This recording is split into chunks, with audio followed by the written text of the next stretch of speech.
लोकशाहीचा बुलंद आवाज, रिपब्लिकन वार्ता, महाराष्ट्र। अवैध वाळू उपसा करणाऱ्यांवर पैठण पोलीस निरीक्षक संजय देशमुख, तहसीलदार सारंग चव्हाण यांची कारवाईत जवळपास 1,35,00,000चा मुद्देमाल केला जप्त।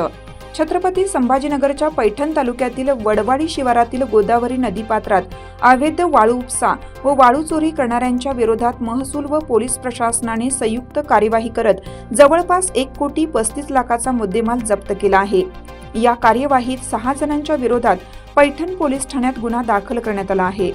वडवाडी शिवारात मोठ्या प्रमाणात वाळू चोरी होत असल्याची गुप्त खबर मिळाल्यावर पैठण पोलीस ठाण्याचे पोलीस निरीक्षक संजय देशमुख व महसूलचे नायब तहसीलदार राहुल बनसोडे यांच्या पथकाने संयुक्तिकरित्या वडवाडी शिवारात 31 जानेवारीला रात्री 8:30 वाजण्याच्या सुमारास छापा मारला।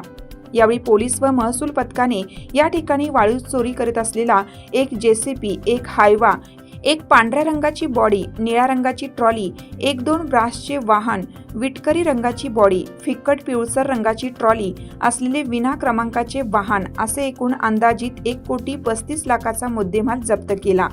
या वाळू चोरी प्रकरणी पोलीस निरीक्षक संजय देशमुख यांच्या फिर्यादीवरून अरुण शहादेव बनसोडे, विष्णू विनायक शेजूळ, रमेश तुकाराम वीर, दत्ता उत्तमराव गाडेकर, विना क्रमांक वाहनाचे चालक मालक, विना क्रमांक हायवाचे चालक मालक ज्यांचे नावगाव माहीत नाही, अशा 6 जणांच्या विरोधात गुन्हा दाखल करण्यात आला आहे।